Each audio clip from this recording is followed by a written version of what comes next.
how to prioritize self-care in your life, what that looks like for you, how that informs what you care about, what you do.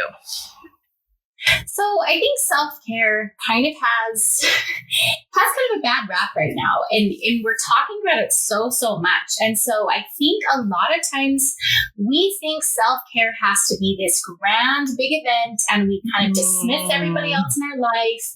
And we go for a day at the spa or, completely by ourselves. And it's this long thing. But really, I think self-care is not dismissing others in our life or telling them, I don't have time for you, but it is about doing tiny little things on a regular basis for yourself. And so for me and what I do as an esthetician, it is skincare at night. Like that is one thing you can do for self-care. And if you're present in the moment, I know a lot of women, we just try to get through it because we know we have to do it. So you hurry and just like slap on your cleanser and then rinse it off. And then you slap on your moisturizer and then you're running to do something else. But to me, if you take time and you're actually in the moment and you're concentrating, I am cleansing my face and you're thinking about that and you take like a full minute to do that. I think just tiny little things like that, that's actually self-care to me. And my point of view is just the tiny things. You cook something delicious for yourself and your family. That's self-care. You drink your water with lemon in it because it makes you happy. That's self-care. Like just tiny things. I love that you said that because I think that's so important because going to the spa by yourself with your girlfriends or whatever isn't a fun thing to do. But if that's all you're doing and you're not really mindfully thinking about what you need each day and those tiny moments, then you're not really doing self-care. You're just treating yourself every once in a while. Yes, exactly. Which is fine. Wonderful. Do that. Wonderful. But, we're not discouraging that, but I love that you did that because a while ago, because we talk a lot about this and because it's such a buzzword and I want to make sure we're intentional. And so for us, we really build, we start with this, but it's really built around these other practices and talking points. And we inhabit, that's what's taking care of yourself looks like. But self-care is about basic needs. It's about taking care, eating well, drinking enough water, making sure you're going to your doctor's appointments or attending to yourself. It's those really basic like food, drink, care. And so what are you doing within that for your mental, physical, emotional health? Because they're all tied together. So thank you. I'm so glad you did that because I think that's such an important reminder. Confidently setting boundaries. I believe this is a key part, healthy boundaries. This is a key part of our self-care. We're not talking about walls. We're talking about healthy boundaries, when to say yes, when to say no, the kinds of people and projects and things you surround yourself with. And I think that goes into skincare too, of like the types of things that I will do for me to take care of me, but what also I will use on my skin. So I think that can tie into it too, because there's so much out there. So talk to me about your boundaries journey in general, but then also with this, I can never say this word. It's okay. Master Aesthetician. It's tricky. It's tricky. Yes. There's too many consonants in there. Esthetician. So I think just in general, it is, for me, setting boundaries is, I think the reason it's so talked about is because it's difficult. Because you cannot just dismiss everybody that is important in your life saying, I'm setting this boundary, right? Because they have needs and they need you. And especially as a mom and a wife and a close friend and sister, mother, all of these, you are needed. And if you set up too strong of boundaries that are not like understood by the other person, then it makes them feel dismissed. And so I think it's really tricky. You need to be able to be aware of the other person and set boundaries that are conducive to both of you. And if it's not conducive to the other person, I'm not saying let them railroad you or anything. I'm saying in a really healthy relationship, if it's not conducive to both people, then it becomes not helpful. So I think it's important that you are not selfish in your boundaries, that you are just taking care of yourself, but not being selfish about it, if that makes sense. And it's a communication piece, like you said. Yes. I mean, a lot of times we can set them, we can have them in our head, but then we don't clearly communicate and have a conversation about them. And that's, people aren't mind readers. So we be mindful of that too.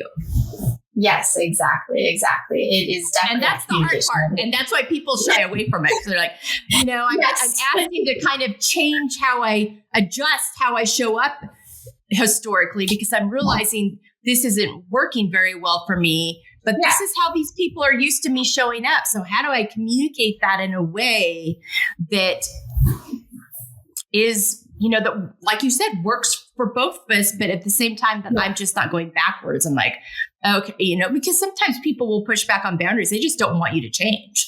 They're more concerned about what they're getting from you than what it is, how it is that it's affecting you. So I think, that whole, it's complicated, like you said. And so we're like, ooh, okay. Yes. It sounds, but thank you for talking about that mutual peace. And again, like in healthy relationships, and we're not just walling ourselves off from, because I think when you're new to boundaries, that's a really natural response. Mm-hmm. And then you have to like, I need to readjust here. this kind of, let's adjust. And that's the beauties that can and should be adjusted as you go through different time seasons, relationships. All right. Thank you so much for that. All right. Now, so within the skincare model, talk to me about boundaries, what's important for your skin, because there's so much content out there. It's for someone like me who's not well versed. I mean, I'm looking for healthy things that don't have harmful chemicals, not, those kinds of things. But not everybody knows how to go about this. So talk to me about that. No, and it's so common. I mean, we all have skin, right? So we think because we are living in skin, we should know how to take care of it. But it's not true at all. It's not true at all. I mean, this is something you have to learn. Just a little background on me is, before I became an esthetician, I just suddenly had acne all over my cheek. I mean, it felt to me like it was just sudden. And so, like you said, there is so much information coming at us. And my personality is to dive in and research and find answers. And so I started researching it like crazy. And I was doing everything all of the books said and all of these gurus and like anything that somebody would tell me I was doing. And because there's so much information. And at one point I had read that it was because I didn't drink enough water and I needed to flush it out. The amount of water that I ended up drinking was ridiculous. But I was like, well, it's not flushed out yet. It's not flushed. So I just added more. I mean, your mentality is like, I don't know. This is what it said. This is what I do. And I would walk into stores, and if they had a skincare aisle, I'd go to the skincare aisle. And if it had acne on the bottle, I would buy it because I had acne. So in my mind, 1 + 1 = 2, right? If it says acne, I have acne, it's going to take care of my acne. But I was like so many women. Like I was just like grasping at straws and doing anything anybody told me, because there is so much information. And of course, this was 20 years ago, and there is even more ways to get information now. And so that kind of led me on the path to go to school. And it started out just to learn what I should do for my skin. And then, of course, it turned into this love of just skin. And so it is so confusing for women, because all of this information out there, they don't know how to filter it for their skin individual. And that's the thing, is your skin is so individual. I mean, you don't even have the same skin as your mom. I mean, it might be similar, but it's not going to be the same. You don't need the same things. Your environment is different. Your emotions are different. How you're taking care of it is different. And all of this plays, factors into it. And so for us to just go and be like, oh, this says dry skin. I have dry skin. Oh, I'm going to use this. And it's going to work perfectly for me. That isn't accurate. And so it's really important to get some help when it comes to skin, because just because you're living in it doesn't mean you're supposed to know about it. And I think a lot of times we as women, we feel almost embarrassed that we don't know how to take care of our skin. But you were taught, like, it's not something that it's very individual, and you need to know yours. So yeah, that's kind of the part of the self-care as far as the skin is to get some help. Like really get some help and it will solve so many problems. Yeah, absolutely. Thanks for that. Because it is all different. I mean, and it can be frustrating. And I think too, of trying too many things at one time can also cloud things, because then you don't know if something starts working, what is it? It's just like when you're changing something in your diet because you're trying to make an adjustment. If something starts working, if you try too many things at one time, you're like, which one of those things too? Taking care of our emotional health as much as our physical health. You mentioned your journey with acne.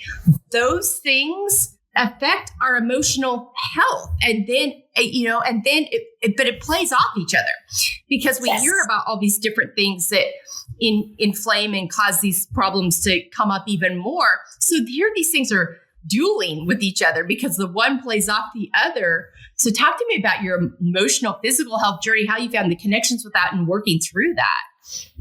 Yeah, it is so connected. Your skin is so connected to your emotions. And I know a lot of times people think, how is that? They can't wrap their brain around that. And so I always give this example.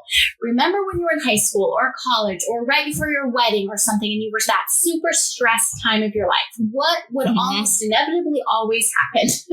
You would get yes, thank you. Yeah, you knew it.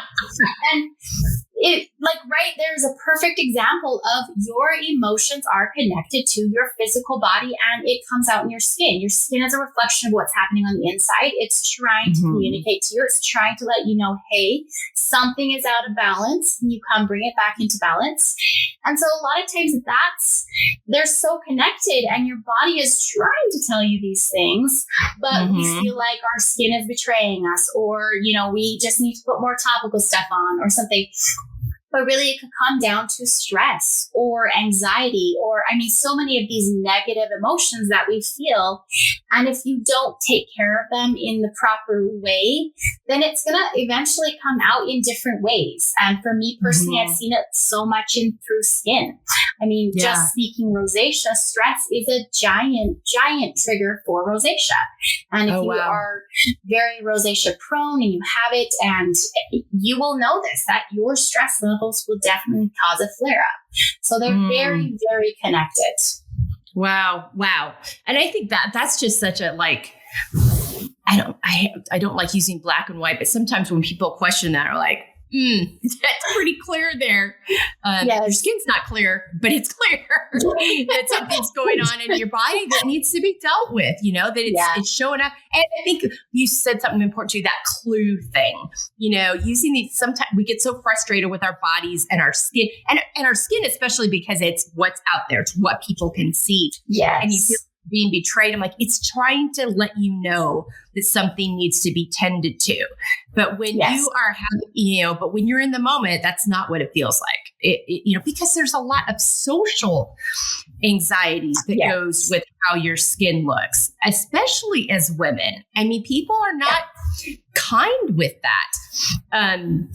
So that has, there's so many layers to just within the mental, emotional, physical aspect of that. All right. And you said also, sorry, go ahead. Go ahead. That also kind of is a cycle. And I see that a lot with my acne clients is the acne is all over their face. That's what people see. They are already embarrassed by it. They see more what's on their skin than somebody else just looking at them. And so then it's this cycle, and it causes anxiety and stress. And so then they get more flare-ups. And I'm always like, it will calm down. Just calm. You need to find something to calm yourself, and that can kind of break the cycle a little bit, and things can get more balanced. But I liked how you said that. It's just a cycle, and it truly, truly is. Yeah, trying to get you out of that cycle. That's so difficult. This is kind of going off track here, but what helps people in that moment? Because I dealt with it myself when I was in high school. My husband dealt with it. One of our daughters dealt with it. And we found solutions eventually, but in the moment, it's like if you're dealing with a 17-year-old and you're telling her to calm down and she's got to go to school every day and deal with this. Have you found anything that helps, or is it just like, trust me, stay with me, and we will get to a better place with this? Well, I think the way that I approach it is a little bit different. Like, yes, trust me, but also I want you to learn how to trust yourself because I think inevitably, like I'm not going to be holding your hand for the rest of your life through all of your skin issues and conditions. I mean, sure, you can come back to me at any time, but I am trying to empower you to understand your own skin. So in those moments, yes, it is so hard. And I mean, like tearful, like especially for women, girls, young teenagers, you're crying about it. Like you're so upset about it. And I think it is hard. It is definitely hard. I mean, I've been there. It's embarrassing. It's hard to go out in public. You don't want to go, especially as I was going through this acne. I was actually in aesthetic school. And so I was telling people to do their skin. And like, it was just a really difficult time. And so I get it. I 100% get it. But I think you need to focus on the good. Like today, like, oh, this area is really clear. I like that. Or my makeup went on really smooth today. Or, just my hair looks amazing today. Just little things like that. And one thing I remember as a teenager, all growing up, my mother would say, like, if you get a bad haircut, you smile and pretend you love it and everybody else will too. So I think you just kind of need to take that persona on a little bit and just be like, you know what, my eye makeup is amazing today and I'm going to love it. And that's what I'm going to focus on. And so you're not saying like, I love my acne. I'm not asking anybody to be like, I love this acne today. This is a great one right here. Like, that's not what I'm saying. I'm saying find the good that you can, but then also breathe. Breath has so much to do with it. And I really talk a lot about breath to my clients. And when you are feeling that anger, that stress, that embarrassment, take a whole bunch of breaths, deep belly breaths, and let them out slowly. And yeah, it's not going to, all of a sudden your skin's not going to be clear and all of a sudden you just feel amazing, but it will help de-escalate your emotions. And I think that's the key, is just find something good about it, focus on that, and then breathe through it. I love that. So good. Thank you. And that really goes nicely into how we can support ourselves and other women in living unapologetically. I mean, that piece too, you mentioned something, earlier. It's like how you show up with it. If you've got your head down and your hoodie over and you're trying to hide yourself, people will respond accordingly to that. If you go with you're still, people are going to be people. But so many times I think we forget to what people are doing or saying towards you. It has a lot more to do with them than it does you. Oh yeah. But if you're like, you find that thing like my hair is popping today, let's go. And you held your head up and if someone says it, you're like, yeah, I'm working on it. We all have emotions. We all have things we're working on. Or, you don't even have to respond, but just how you present yourself has a lot to do with how people respond to you too. And it's not going to get rid of all of it, but I think that was a really important point there, because when we feel like we're under a microscope, especially with our skin, we find every little thing. Like even now, I'm in my 50s. I see every last chin hair. Most people around me aren't looking at my chin to count my chin hairs. If I missed one in my self-care, in my face routine that day, but that's what we do. So we do the same thing. We see every little piece. We look in the lighting in the mirror, and that shows every little last thing, and we forget that's not. Not that people don't notice it, but not to the level that we notice it in ourselves. No, never. And that's what I'm constantly telling my clients is they don't see what you're seeing. I promise you, is not, they do not see as much as you do. And I always say, get rid of your 10 times mirror. Nobody needs those unless you cannot do your eyebrows.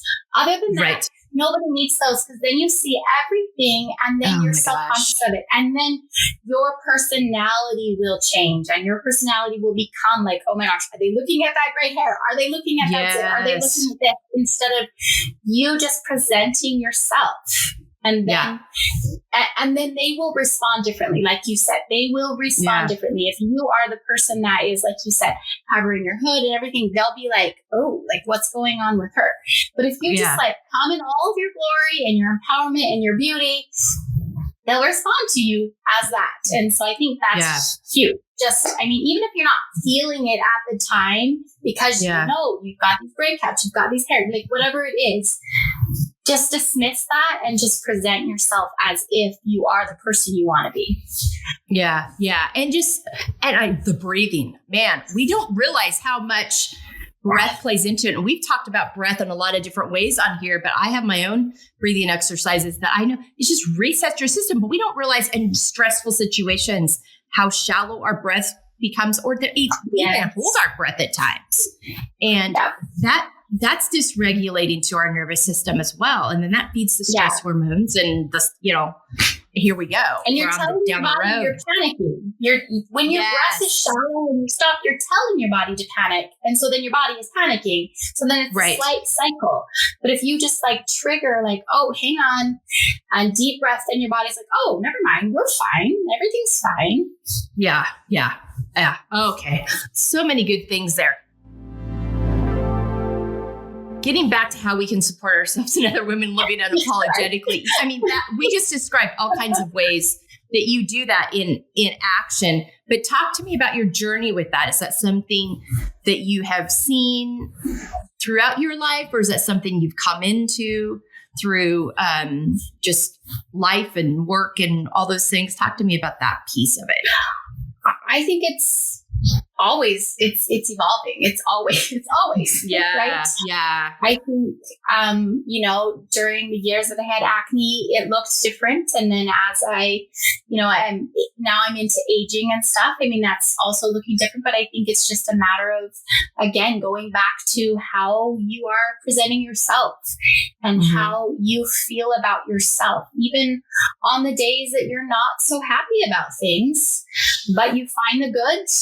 And that's what you focus on. And I think I think it gets better. And I think sometimes it kind of goes up and down, right? Like we all have those times in our life where things aren't as good as we want them to be. And kind of everything dies, but they'll come back up. So and I think it's important to remember.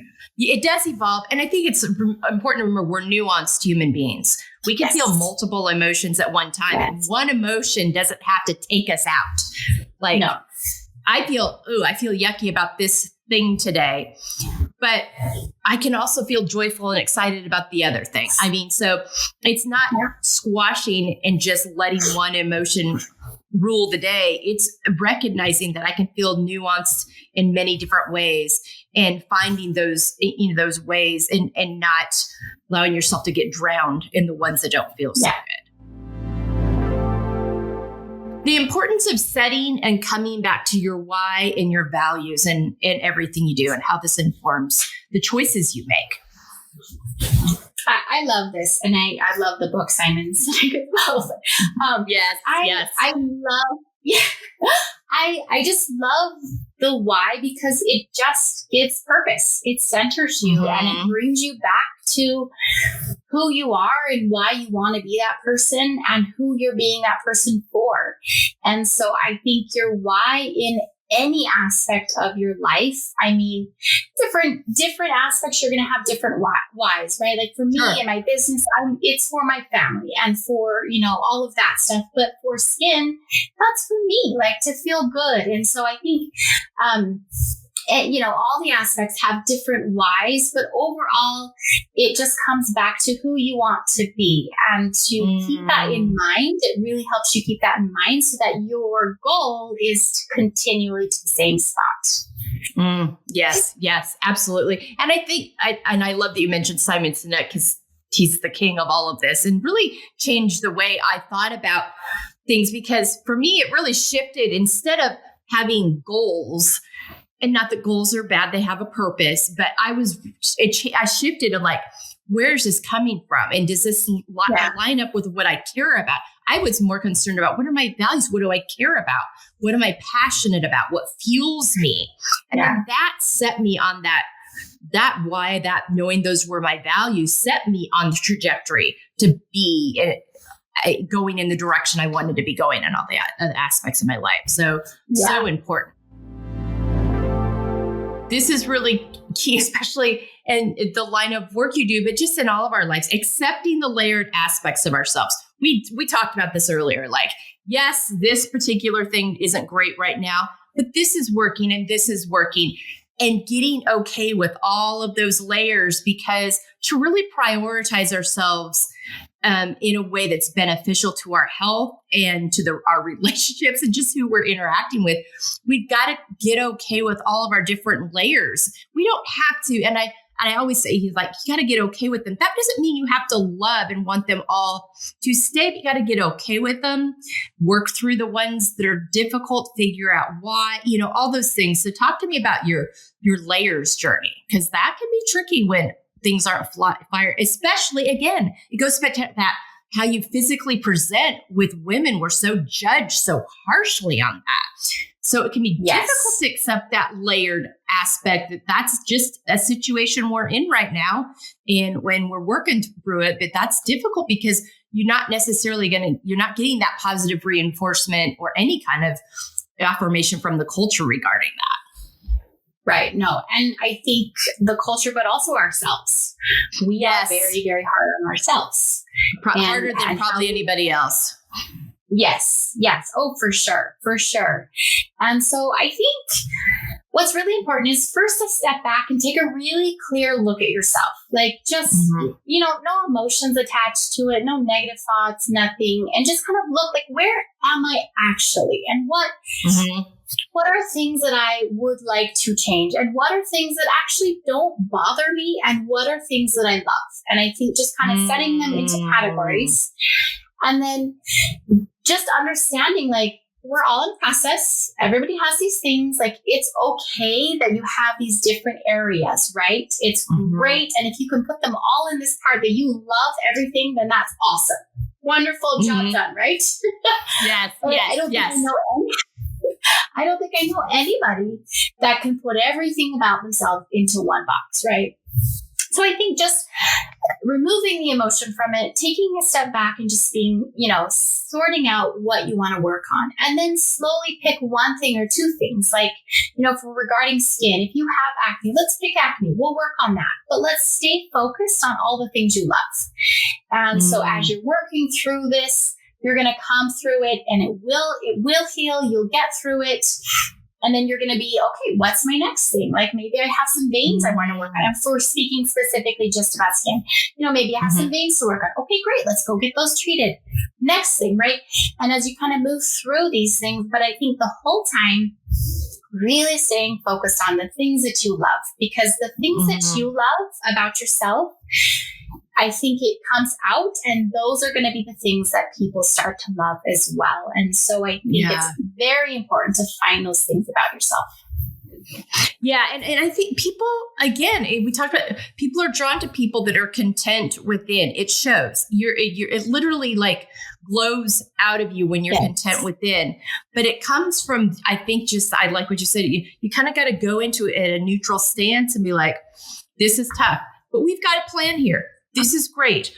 This happened, but in that scenario, that's what I had available to me. I did the best I could. Or no, I really messed up there, but I learned from it and I won't do it again. But trying to take that neutral stance and kind of stepping back and like, looking here and you're here and looking at your life with the same kind of objectivity you would with somebody else or a friend or somebody you care about, and trying to put that lens on it instead of just this, but we are so hard on ourselves. So it's really taking that step back and really seeing all the value within you. And it's not isolated on one thing. It doesn't diminish those other parts of you that you love, choices you love, things you love. It's all part of the journey within you, and not getting derailed again by that one tricky thing. In summary, in Living Out Feel, finding empowerment, embracing layers, talk to me about how this has affected your relationship with yourself as well as your relationship with other people.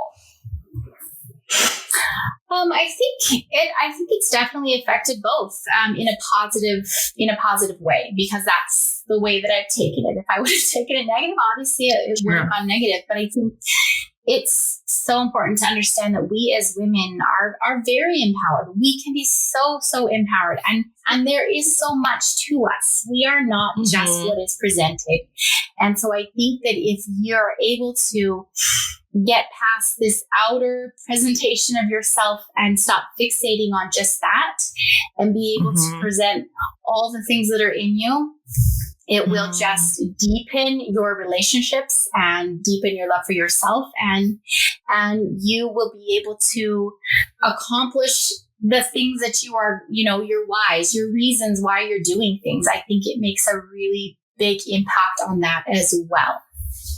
Yeah, absolutely. I love that answer. Just that, what you're made of, who you are, name, those character traits. If this is something that you're having, I'm having trouble finding my empowerment. What are the character traits that describe you? What makes you excited? What are you passionate about? And those can really, kind of help you shift your focus. Yeah. When you're struggling with that. And then that affects, you're going to surround yourself with people according to how you feel about yourself. You're going to surround yourself with people and relationships according to how much value you tie to yourself. If you think you're worthy of great, healthy relationships, then you'll make sure that you have those things in place. But if you don't see yourself as valuable and worthy, not saying you won't have any good relationships. There's good people out there that find and see the stuff inside people and their potential, but there's also, it lays the ground for not surrounding yourself with and being in those healthy relationships. Because again, that value and that what you are, kind of how you feel about yourself, people do pick up on that. They do. It makes a difference. How you feel about yourself is how they're going to feel about you too. Exactly. They're going to treat you according to how they see you treating yourself so many times. Yeah. So that has a lot to do. It's all tied together. Yeah. Very good point there. Thank you so much. We are down to our rapid fire. Name 5 activities that nourish you.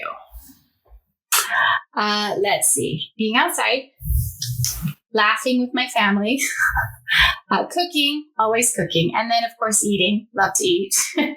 And then sleep. Sleep is huge for me. Okay. I'm going to ask you, this is kind of backtracking, but I meant to ask this earlier. The cooking and the eating, the eating part, how much of a tie-in do you see with that in the work you do? Huge tie into it. I know when I was in school, we were taught that food has nothing to do with skin, right? It doesn't affect skin. And that couldn't be further from the truth. Like it is critical how you eat. And it's not just for acne, it's for all. You want that healthy glow, you've got to eat real food, whole foods, eat your fats, eat your fiber, all of it. Like it's very, very critical for food and skin connection. Okay. Thank you for that. Cause I was like, I wanted to ask that earlier and then I'm like, oh, I'm so glad she said food. So yeah, so that makes a huge difference on what we put in is going to show up, yes. It's all connected again. Thank you for that. Completely. All right. 5 words on how you want to feel the next 6 months. More calm, more content, more, success in my personal life, I guess. More adequate, I guess. I don't know if that could be a big word. I don't know. And then more peaceful. Yeah. Did I say peaceful already? No, that you didn't. And I think that's so important because that's kind of the end goal, really, is just have that peace and contentment. But the adequate one, I think that's one we struggle with continually. I mean, even if, looking from the surface, things look to be going on our way. Do you mind saying more about the adequate? Do you mind speaking to that more? That's right. Because I think that's something we struggle with. Yes, I think I would agree with that. And I don't think it's just isolated to me. I don't think that is just me. No. But I think we all, in so many ways, and even people that like you said, people that appear so confident and so, like they have everything. There's always something that we don't feel quite enough or quite adequate in. And so I think that feeling of being enough, of being in the right spot at the right time, I think is really important to strive for. But I also think it's really, really important to recognize where you've come from, what you've accomplished, and how adequate you actually really, really are. Yeah. Well, and it goes into like living out of your own expectations versus others, because I think that there's our expectations. But sometimes if you're not feeling adequate or you're questioning your value, it can be really easy to default into maybe living out of others' expectations. Yeah. Would you? Yeah. What's that? Yeah. Sorry, I said rapid fire and then I'm taking us down this rabbit trail.